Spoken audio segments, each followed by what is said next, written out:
Hello everybody, my name is Megan and welcome to my May wrap-up.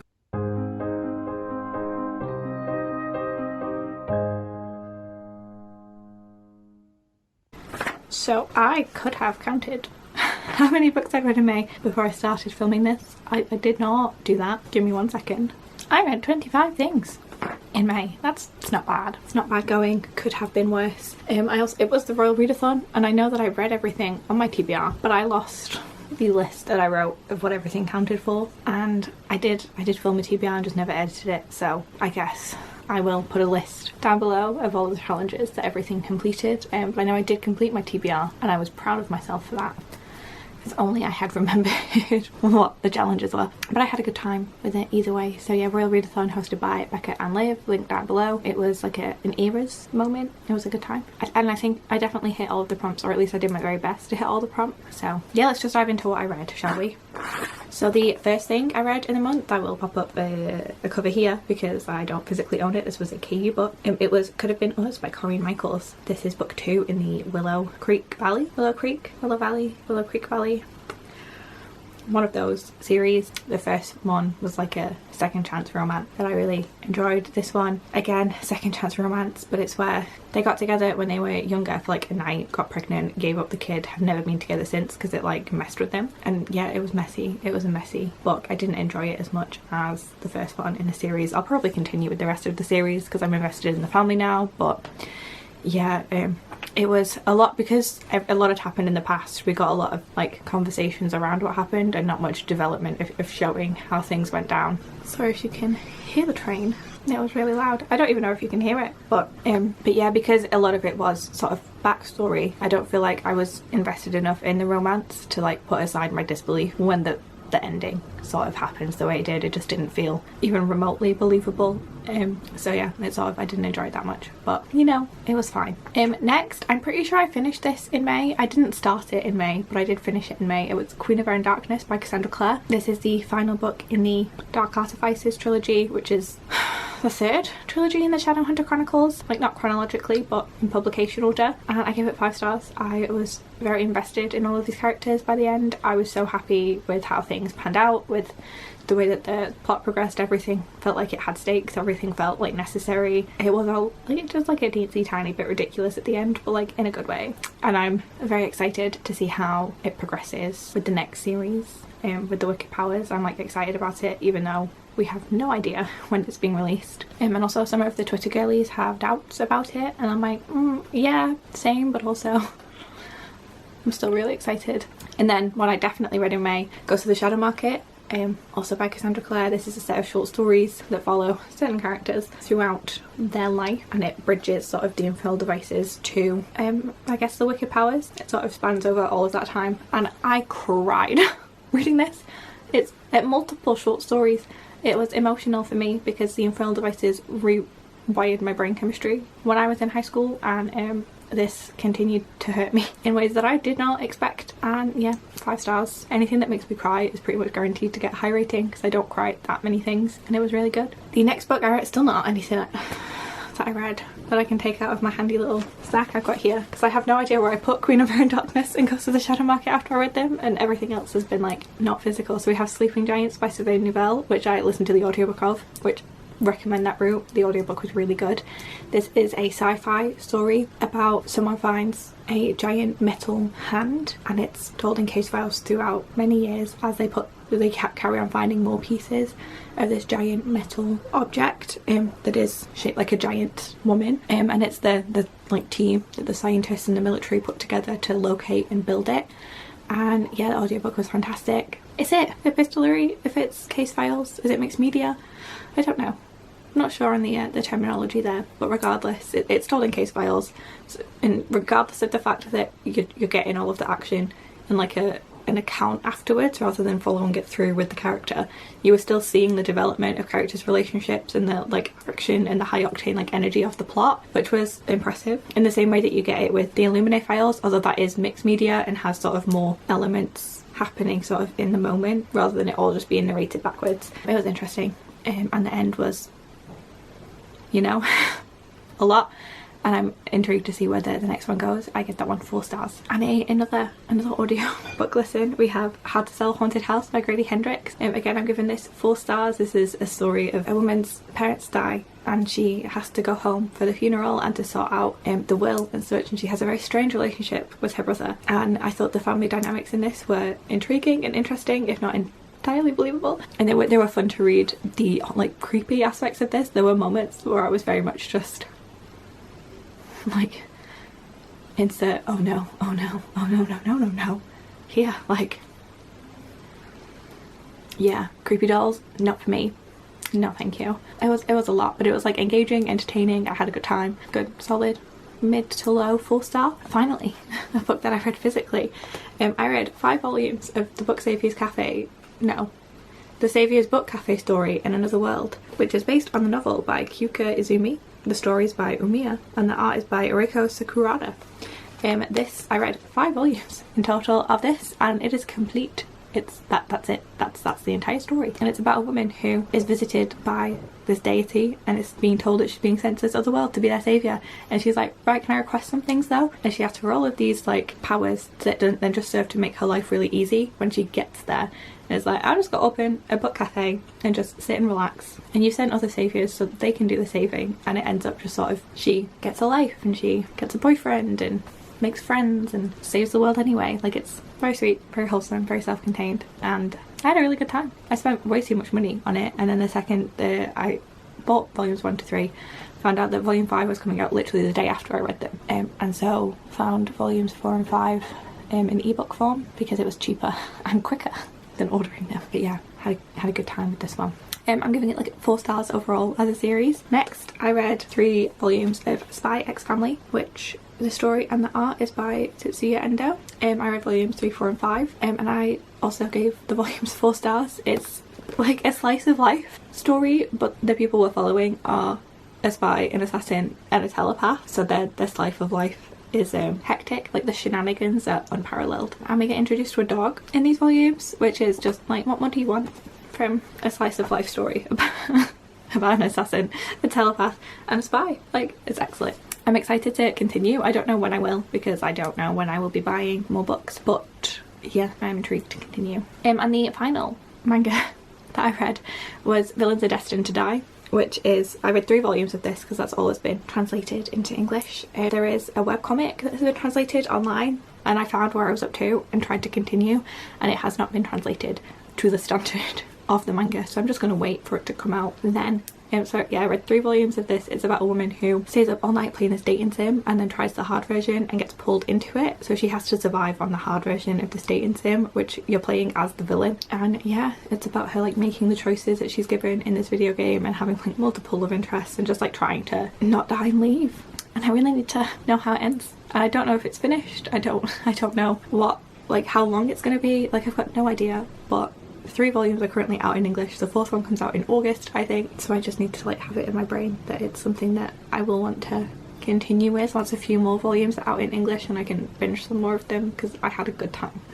I also picked up A Lady's Guide to Fortune Hunting by Sophie Irwin this month. I've given this one 4 stars. I love when Regency, like historical romances, take into account that women do in fact sometimes need to marry for money. Like, life is hard for a woman, you can't earn money, it's difficult to inherit sometimes because the laws are terrible. And yeah, if you've got like a brother who hates you or a father who doesn't have any money, then you need to be looking out for yourself. And yeah, I really enjoyed this one. It was a lot of fun.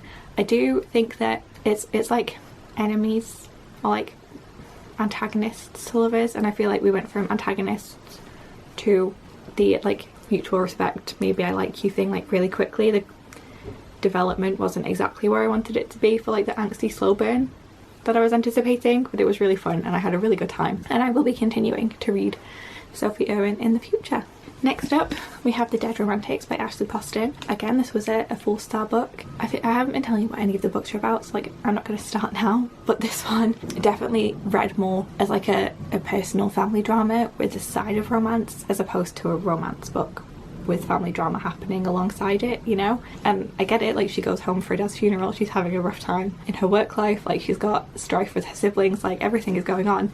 But I went into it wanting a romance, and the romantic interest wasn't in it enough for me personally. But I feel like this is one that upon a reread I could rate higher, because I would be focusing more on the romance bits because I've already read the rest of it, because I can zone in and out of things when I want to when I'm reading, which is not a great habit, but you know, it's where we are. But yeah, I do enjoy like a romance that does have like a fantastical element to it, and I enjoy rom-coms, and this had like, it was like an homage to Just Like Heaven, and it also had like a vague element of music and lyrics in it, and just had a good time. It was fun, and I'm excited for Ashley Poston's next romance with fantastical elements in it, The 7-Year Slip I think it's called. I'm intrigued about that one too. Next up I read Blood Solace by Bela Roth, which is the second book in the Blood Gift series and is following Cassia, the bastard daughter of a king. And this book, it started off just as slow as the first one, but once it kicked off I was just as invested, just as intrigued.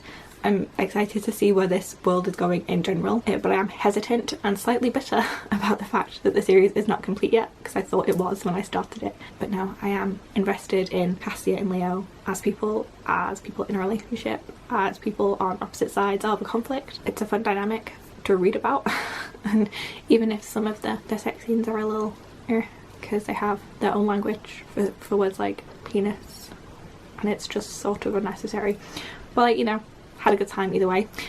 Next we have Happy Place by Emily Henry. Oh, 5 stars, fantastic, loved it so much. Emily Henry can write romance books forever, like just keep writing adult romance books. I will inject them straight into my veins, like I'm obsessed.